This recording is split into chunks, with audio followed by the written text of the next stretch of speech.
Hello and welcome to the Real EFL Preview Show, the penultimate show of the normal season. I am your host, Gary Hutchinson, and today we are dealing with games that are literally a matter of promotion or relegation. Some say life or death, but as Bill Shankly said, football's so much more important than that. And for fans of Hull, Derby, Burton, Cambridge, Salford and Colchester, there's an awful lot on the line this week. If you're a fan of those clubs, stay tuned. We're going to be looking at your situation in depth. As always, we've got manager changes. I think we've had one show this week this season where we haven't had manager changes.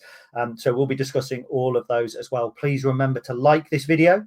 Please remember to subscribe to the channel and make sure that you keep getting this quality content in your inbox every single week. When we talk about every single week, we also talk about our EFL pundit who is here with me through thick and thin, rain and shine. It's Kyle Keneally. How are you doing, sir?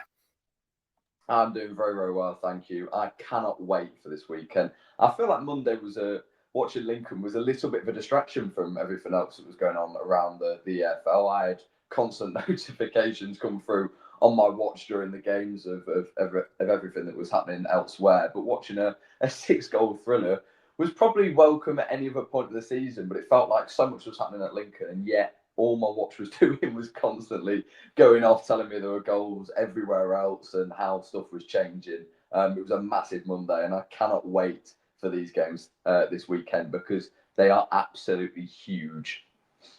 The only thing that distracted me from the Lincoln 4-2 win, a game, by the way, and then we're 1 minute 52 in, it's Lincoln already, that had a penalty, a red card, the referee falling over, a sponsor falling over, 6 goals. I mean, it literally had everything that you could hope for. The only thing that distracted me was Luke Molyneux because he was my captain on the Fantasy League, and I think he got a hat-trick on Good Friday, and then he got 2 assists on the Sunday and ended up with something like 80 points, which is more than I got for like 90% of the season, week in, week out. So Luke Molyneux, I take my hat off to you. I won't be doing that next season when Doncaster come up. I think they're the 4th different leaders in League 2 in 4 game weeks. I mean, it's phenomenal at the top there, but we're going to be looking a little bit further down the table. But we are going to start right at the bottom of the Championship table. Now, the Championship has been brutal this week. 3 managers gone. I mean, it really has. It's been like watching an episode of Prison Break. You're just not quite sure who's going to get killed in this episode, but you know somebody is. So the first one that's gone, and he was an interim manager, technically given the job early on in the season, so he's not lasted the full season. It's Omar Reza. He was sacked by Cardiff City. Aaron Ramsey has come in temporarily. Cardiff do look doomed. And after the interview that he gave on Good Friday, I'm not surprised that he's gone. Were you surprised at all, Kyle, by this? No, we'll start with that interview because it was very, very bizarre. It seemed like a manager who was at the end of his tether, really, at the moment. Yeah, it was very, very weird for him to say that. I think the whole situation surrounding Cardiff this season has been very, very odd. He was appointed as caretaker in September, and they had their worst start to a season. Errol Bulut, I cannot pronounce that at all. He was sacked after 6 games. They got 1 point. It was their worst start to a season in 94 years. They were hammered by Hull in Omar Reza's first game as interim manager, but then they took 14 points from the next 18 available. They had 4 successive home wins. 3 of them they kept clean sheets. They thrashed Plymouth 5-0, beating Millwall and Portsmouth as well during that time. But he was given the job actually in December when there were 5 games without a win, which seemed really odd timing. And then after that, they weren't victorious for another 4 games. They lost 3 out of 4, and it was Watford just before the end of the year that they won again. And at the moment, they are in the worst form of any of the relegation rivals. It was a really big Friday for all the teams down the bottom. It was a really big Monday as well. I think 4 out of 6 of them were victorious. Cardiff were one of the teams not to win. They took a point. Just looking at their recent run then as well, they've drawn 4 out of 6, so they're not losing masses of games currently, but they're not winning them, and that's what the teams around them are doing, and that is why they are joint bottom at the moment with Plymouth. They're only above them on goal difference, and they have 3 points from safety with 2 games to go. I think they will be down, but they've got West Brom this week and they've got Norwich away, who have both sacked their managers, and we are about to come on to in a minute. You stole my segue. You stole my segue, Kyle. I can't believe you've done that. So I'm just going to ignore it and carry on talking about Cardiff for a minute and the relegation battle.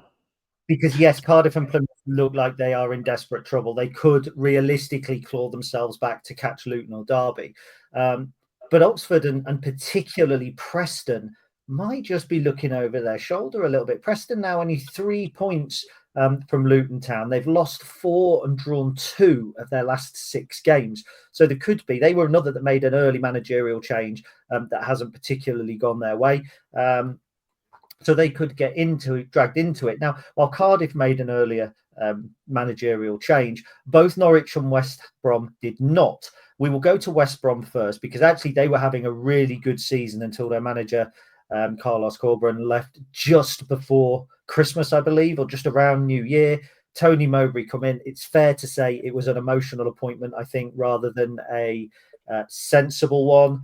But he's now been sacked as well. He gave quite a bitter interview, didn't he? His final interview had a bit of a dig at Daryl Dike never being fit. Were you surprised that Mowbray was sacked, or were you more surprised that he got the job in the first place?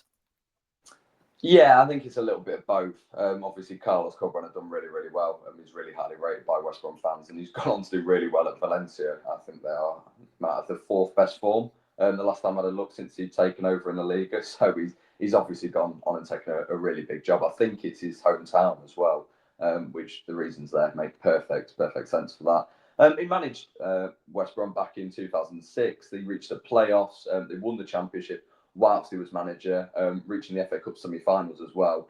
And he was then relegated. They were then relegated when they were in the Premier League, and he left for Celtic. Yeah, it's not a massive surprise. I quite like the cutthroat nature of this. They'd obviously been expected to make the playoffs as they have been in and around for the last few years. They've lost 4 out of 5 games this month, and their only win was against Watford.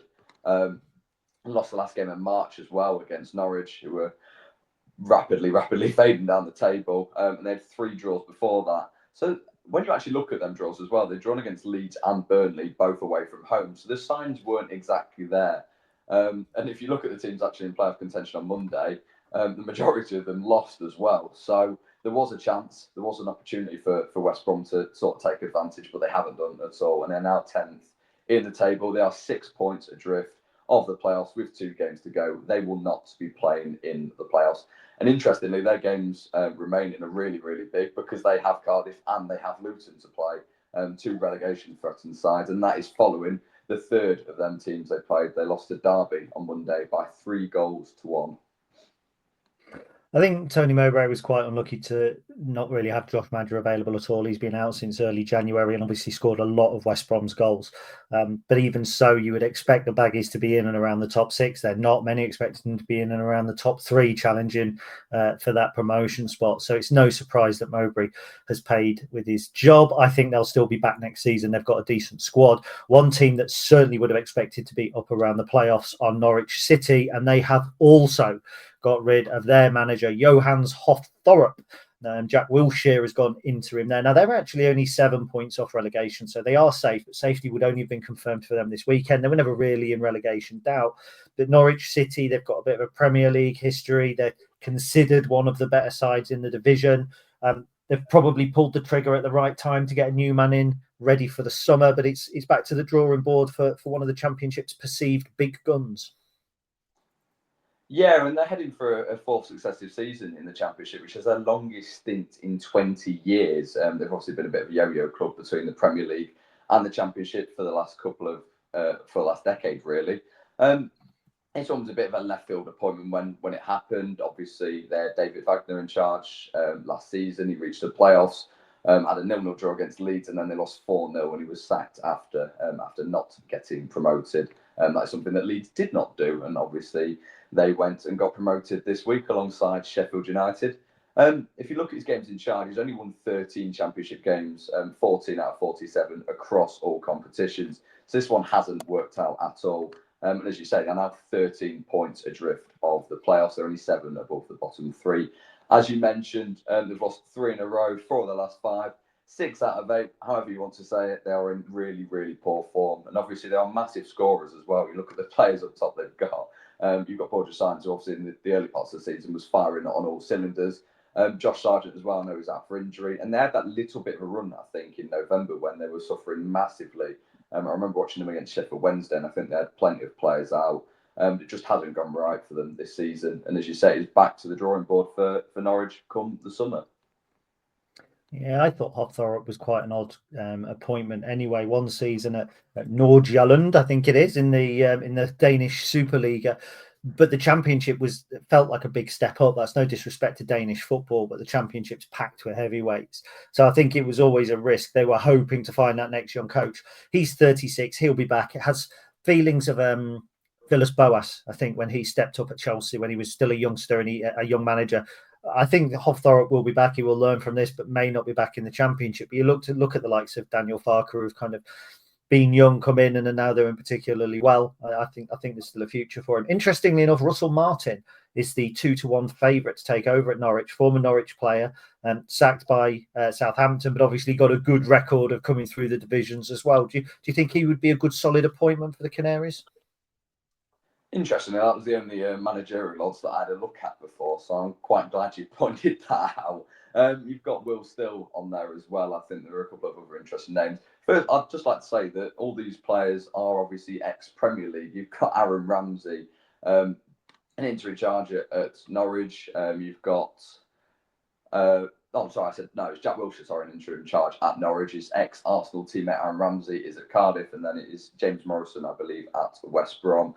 I'm not sure who they'll go for, to be honest. It's going to be very, very interesting. Russell Martin's a manager that I quite like, but it requires a big income in for Norwich in order to get them back firing and towards the Premier League, particularly given they are likely to lose a couple of their big names in the summer. A little bit of inside info from a few years ago now. When Russell Martin was at MK Dons, he was a manager that Lincoln had got on the shortlist. It was to replace whether it was Appleton or Cowley. There's always kind of a future plan, and Russell Martin, a director, told me was one that that the board liked, and I think he's gone on to prove that. He'd only just stepped up at the time, so that's really interesting. One other question, it's not on our running order, Kyle, so my apologies, but Blackburn Rovers have been linked with a move for Wayne Rooney. So after you've effectively taken Derby, Birmingham and Plymouth down, what on earth are they thinking? That signals for me that I think it could be a tough season for Blackburn next season, just purely because of that intention. I thought it would be already, to be honest. I know there's a lot of discontent around, and we'll obviously get into John Eustace at Derby in a minute. But yeah, I was setting that up again. Go on, carry on. I almost forgot where I was then. I think they'll struggle anyway, to be honest, next season. The fact that Eustace left mid-season, there's a lot of discontent around their ownership at the moment. The Venky's there. I think it's a type of appointment that you absolutely know you cannot make. So the fact that they would make it, I think fits the owners quite well, to be honest, at the moment, given the criticism they have received. I know there was a bit at the start of criticism of John Eustace and the fact he'd gone to Derby, but I think the fans sort of understand now that it was more to do with the ownership, I think, as Eustace had pointed out at the time. But I would expect them to struggle next season, regardless of who comes in. And if it is Wayne Rooney, then I would expect another mid-season sacking for Mr. Rooney. Now, John Eustace, the former Blackburn manager, obviously left for Derby. I'll use it anyway. I set it up, so I'll use it anyway. And we're talking about teams struggling. One of Hull City or Derby County, bar a quirk of nature, will definitely be a Championship side next season. Both of them may be. So they may be locked in a relegation battle next season with Blackburn Rovers. This weekend, they meet each other in what is, it's not quite winner takes all, but it's not far from it. Hull are 20th. They're on 48 points. A win for them ensures survival. Derby are 21st on 46 points. A win for them more or less ensures that they finish above Cardiff and Plymouth, given the goal difference. And it also gives them a huge helping hand in their battle survival over Luton and indeed over Hull. I mean, it really is a massive, massive game at the bottom. Hull 2 points clear of the drop zone. Do you think that they can make it mathematically safe this weekend and make it 3 from 4 for relegation? I think it's going to be really, really difficult. This game is absolutely huge. And also you have the benefit for these two teams, the fact that Luton play early against Coventry. So whatever result happens at Kenilworth Road, they'll have the knowledge, they'll know what they need to do. That means that Derby obviously could be in the relegation zone. It could actually mean that Hull end the day in the relegation zone. Obviously, if Luton were to win and then Derby were to beat Hull, they would both go above. It is sure to be a really, really big final couple of weeks in terms of the battle for survival. Since Sellers has come in at Hull, they are 12th in the table. They've won 9 of their 26 championship games. They've only lost 11. If the table started from that point, they would be 7 clear of the drop zone and they would be safe by this point. That big win on Monday is really, really huge against Preston. 4 of the bottom 6, as I think I mentioned, were winners on Monday afternoon, which meant that pretty much every team had to win. And as you say, Preston now been dragged into it. They're only 3 points clear of the drop zone, thanks to that 2-1 win for Hull over Preston. Preston have Plymouth this weekend as well, so it's really interesting everywhere in the Championship. At this point, you'd kind of say everyone from Portsmouth up are safe. Obviously, Pompey are 6 points clear. Stoke are probably there or thereabouts. They're 4 points clear, but then Preston down. It is really, really interesting from that point on. And Plymouth obviously dragging themselves in. They need a win on Saturday against Preston, and I actually think they'll get it, which makes for a fascinating final day of the season. Yeah, it must be frustrating for Luton fans to see that they've won 12 games and Norwich in 14th, nice and safe, have only won 13. It just goes to show that there is actually value in not losing games. I know that sounds silly, but in snatching draws and kind of getting those last gasp equalisers and that sort of thing. Now, John Eustace has not done a bad job at all since coming in at Derby. To be fair, Derby and Hull, as you say, in the form table would be a mid-table game, I believe. Regardless of their division under Eustace, does the future look bright for Derby County? Yeah, I think it certainly looks better now. There was an interesting point I saw on social media earlier today about the fact that Derby's goal difference is better than Luton's. And you can say what you want about Paul Warne, but a lot of his defeats at Derby were very, very narrow. And the fact they only have a -9 goal difference is what is keeping them out of the relegation zone at the moment. And ultimately, if Derby match Luton's results in the final couple of games, they will stay up purely on that, which I think is really interesting. They had to respond from that defeat against the Hatters on Friday. It was a really, really good performance from Luton. It's exactly what you want to see away from home.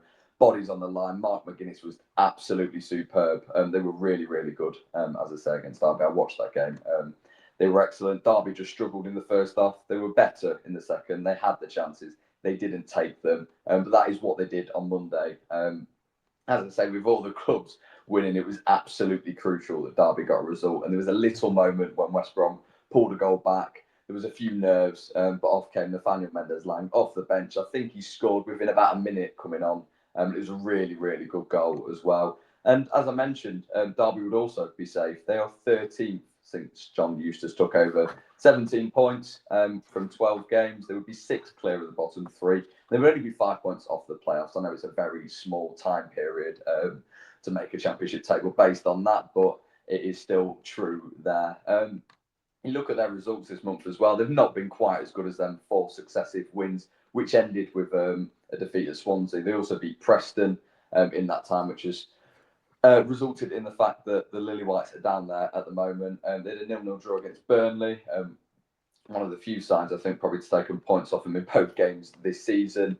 They had an agonising draw, though, at Portsmouth, 91st minute equaliser. I think Rob Atkinson scored twice that day. And as I say, that defeats on Friday against Luton feels really, really big, and it keeps it alive at the moment. I cannot call this game. It feels absolutely huge. And as I said, around the Championship this weekend, there are so many good games. So just to put you on the spot, which 3 teams go down? No backing it up, just 3 teams going down. I'll do the same. I'll let you off the hook a little bit. Plymouth, Cardiff, and Luton. So I'll stick with the 3 that are currently there. If Luton had a bit longer, they would stay up. I just think it's their goal difference. I am going with Plymouth, Cardiff, and Preston.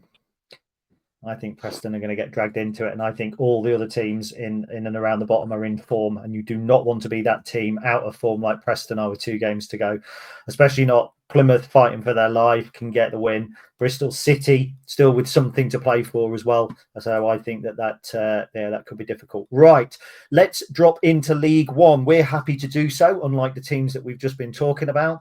But these teams will be hoping to stay in League One. It's Burton Albion and Cambridge United. Cambridge United do not have a snowflake's chance in hell, I don't think, of staying in League One, but they can severely disrupt Burton's survival charge. It's 20th versus 23rd in League One. Burton with a game in hand, 43 points. Cambridge on 38, likely to be relegated this weekend. The Brewers are out of the relegation on goal difference. They've got that game in hand. They've got 2 home games left. It seems like a silly question, but how crucial are these home matches for Gary Bowyer's side? I'll take offence to you saying that was a silly question because it was me who wrote that question. No, I'm you keep ruining my segues. Yeah, precisely. No, I put that specifically because their final game of the season is at Charlton, which is absolutely massive at the moment, given the top of League One, which I'll touch on very, very briefly because this weekend you have Wrexham versus Charlton, you have Leyton Orient versus Wycombe. The Wrexham Charlton game is 5:30 as well. You've got Leyton Orient, Wycombe at 12:30. Bristol Rovers Reading at 12:30 as well. And that is particularly crucial for both of these sides because a result for Bristol Rovers could relegate Cambridge, or at least could put them even closer before this game, depending on how far above they go. The permutations have not actually quite worked out, and I'm thinking on the spot there, I don't think it would quite relegate them, but it all depends on this game. That game in hand for Burton is against Wigan on Tuesday evening. It's going to be a difficult game, particularly given how good Wigan have been defensively. Burton themselves, though, put in 2 really good showings over Easter. They took a point at Exeter. They lost narrowly against Birmingham, but from what I read, I think they put in a really, really good performance. They thrashed Huddersfield as well, 3-0. It's their home form at the moment that's obviously getting them points. Losing against Wrexham by the same scoreline, 3-0 also there, but they had 10 men from the 10th minute onwards, and they held them really, really well, actually. It was only 3 goals in the final 20 minutes for the Red Dragons that got them the points that day. I think they will stay up, in all honesty. They've got some decent fixtures, as I say, with this one, with that game against Wigan, and such as Bristol Rovers' form at the moment, that they have been able to capitalise and draw themselves level on points at the moment. And with that game in hand, I think they will do it. Very good. Very good. So Cambridge United, on the other hand, I mean, they're not just into must-win territory, they're into must-win territory and must rely on other people territory. It's been a horrible season for the U's. Them and Shrewsbury really have been 2 of the weakest sides in the division by a country mile. Lincoln still failed to beat Cambridge at Sincil Bank, but we'll not talk about that. They had a heartbreaking loss on Monday to Leyton Orient, which could have a point or 3 there could certainly have helped their survival. Do you think there's any way at all that they are not playing League Two football next season? No, they're down, unfortunately, I think, and that was agonising on Monday as I put in the question. I think they led Orient from the 19th minute. Josh Stokes scored. It was goals in the 67th and 78th minute, though, so 2 in the final quarter of the game that won it for Orient. Was really big for them in terms of keeping with Reading at the moment. I think they won 5-1 at Mansfield on Monday. But it's obviously knocked them massively, and they had a really big result on Friday. They conceded late on against Huddersfield. I actually have a mate who's a Cambridge fan who was in the away end that day, and I think I put a message on because I'm certain when I looked, Lincoln conceded in exactly the same minute to Huddersfield that Cambridge did, but crucially, 2 different points of the season entirely. But Cambridge went and got a really, really big stoppage time winner. Right now, it doesn't look like it's going to be that important in terms of the season, though, because they are 5 points adrift. And it's been really unfortunate. They've had a narrow loss against Charlton this month, another promotion chaser. Wrexham, they took a point against. I think they were 1 down that day. They were 2-1 up early in the second half, but eventually pegged back again. They got a result against Shrewsbury, which was big at the time as well. But they have to win this game. And as you mentioned, even if they do, it may not be enough. Even a point for Bristol Rovers against Reading would all but relegate them, because even with a Cambridge win, it would put them on 41 points. Bristol Rovers will be on 44, and the goal difference at the moment stands at 10 in favour. It stands in 10 in favour of Burton. That's not Bristol Rovers. It would not, then perhaps it would keep them alive a little bit, but depending on what happens in Burton's game in hand, it could relegate them then. It is sure to be a really, really big weekend at the bottom and at the top in those games that I mentioned a little while ago. Yeah, Cambridge's problem has really been scoring goals, hasn't it? Because they've conceded 69. You've got Mansfield, they've conceded 67 outside the relegation. Peterborough conceded 74. Even Barnsley up in 12th, 69, and Bolton in 8th have conceded 68. So whilst they have conceded too many goals, that low of 43 scored, there's nobody outside the bottom four other than Wigan, I think, who have scored fewer, maybe Stevenage as well. But, you know, it's really hurt them. They've been unable to find anything going forward. I think Taylor Richards was the sort of signing that could have added goals, but he's really had an inconsistent season with injuries as well. I feel for Cambridge. They're a great little club. Cambridge and Shrewsbury, two clubs that I've visited plenty of times. Got connections to both Shrewsbury Town and Cambridge as a city, but unfortunately both clubs going to be playing League Two football next season, and they will likely be facing one of Colchester or Salford, and this is where we finish our preview show today. You've got Colchester in 8th, you've got Salford in 9th, 66 points for Colchester, 65 points for Salford. They're both looking up really at Grimsby on 67 points in the playoffs and out of form, thinking they're the team that they've got to catch. But this is a winner takes all, more or less, isn't it? Because if Salford win, they go 2 points above Colchester with a game to play, and likely if Grimsby pick anything up, they go well above Colchester as well. So it would leave them behind in the race. But if Colchester wins 69 points, it ends Salford City's season. It is going to be huge. Let's talk with Salford about Salford, because they had their playoff hopes. They looked to be over, to be fair, on Friday, but they're alive once again following a victory over Morecambe. Do you see them getting 3 points in this game? They're the home side against Danny Cowley's outfit. It's going to be really, really difficult. As you say, when you looked at that result on Friday, you would have assumed from that point on that it was over for them. They obviously relegated Morecambe on Monday by beating them. It is really, really big. If you look at the playoffs, there are still, as teams as low as Bromley and 12 technically still have a chance. They're 5 points adrift. You've got Crewe, similar points adrift. Chesterfield are a couple of points higher. They've still got half a chance, and they will all be hoping that this game ends level and Grimsby drop points. And if that was the case, then what a final day we would have if all three of them teams were able to pick up results over the weekend. I actually watched Salford a couple of weeks ago against Notts County, and they looked really, really good, particularly in the second half. And I don't actually think they were anywhere near their peak that day, which kind of makes me worry a little bit for Notts County at the moment. They also play early. I think they play at 1. No, sorry, this isn't early kickoff. They play early. They play at 1 on Saturday against Harrogate. And they're obviously only 3 points above Colchester at the moment, 4 above Salford. So it's a really, really big game all round, and plenty of teams will be looking at this at the moment. And their final game of the season, Salford's, is Carlisle on the final day, who may well be down, but are giving it a proper fight at the moment. They scored another late goal on Monday to get a point against Atkinson that just about keeps them alive at the moment. So it could be a big game all round on the final day. Now, whoever does take that final playoff place, there's no surge in form. There's nobody coming through the pack. So from the last 6 games, Salford have picked up 9 points. Colchester have picked up 8 points.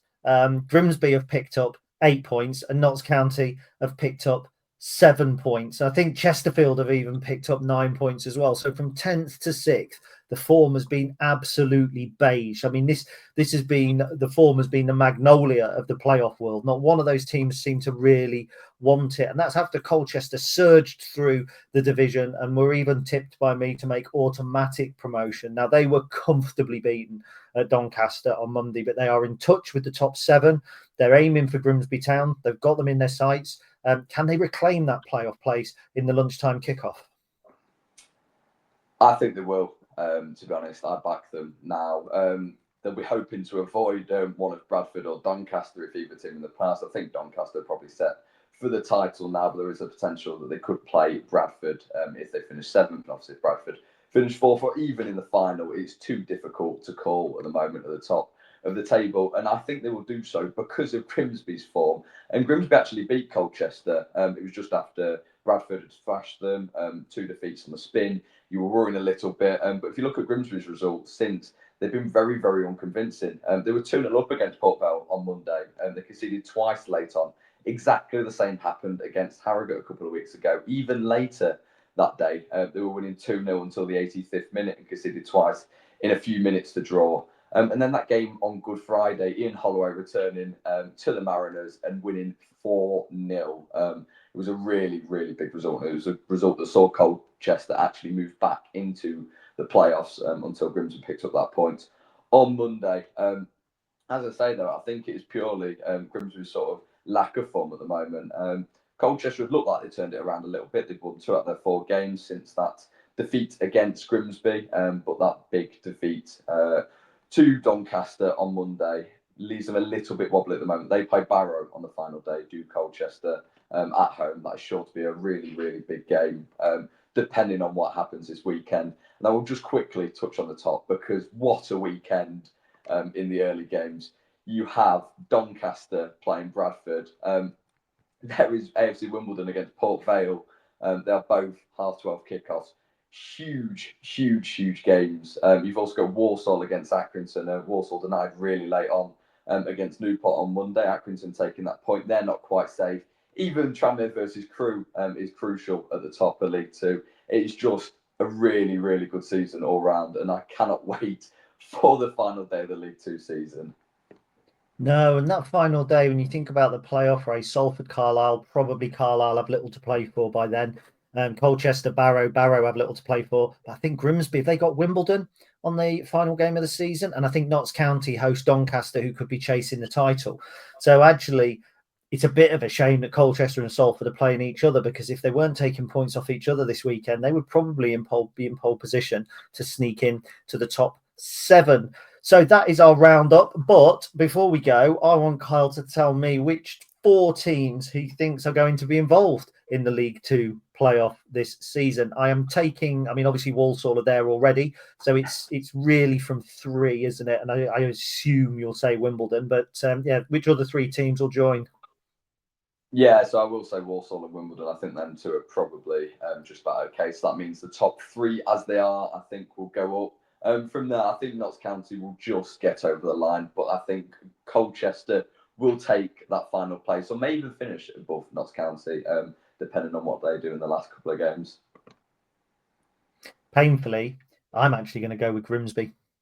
I think that it'll be Grimsby, Notts County. I think the top 7 will be as the top 7 is now. I see Salford and Colchester sharing a draw this weekend, and that would obviously favour our fishy friends from up the A46. They're at MK Dons. MK Dons have not got a huge amount to play for, although under Paul Warne, I suppose it could be playing to impress. You never know. I've remembered a time when Lincoln were already promoted champions, had nothing to play for at all. Colchester came and turned us over 3-0, and they had nothing to play for. So sometimes a team with no pressure plays better, and you never quite know what's the good or the bad. Anyway, Kyle, it has been an absolute pleasure. Thank you very much for your company once again, and we will see you next week. And that was the Real EFL Preview Show. It's the penultimate one, so there's only one more left this season. Whether we do something over the summer or not, I do not know. It's going to be a breathtaking weekend. It's been a superb Easter weekend of football, especially for Lincoln City fans, with 6 points and 5 goals. Just didn't really matter. Anyway, if you've enjoyed the show, please remember to like the video. Please remember to subscribe to the channel. We will be back next week, at which point there will be a little less to talk about, because some teams will be down. Cambridge, I'm looking at you. Some teams will probably be up. Doncaster, I'm looking at you. And the others will have little to play for. Thank you for watching, and we'll see you again soon.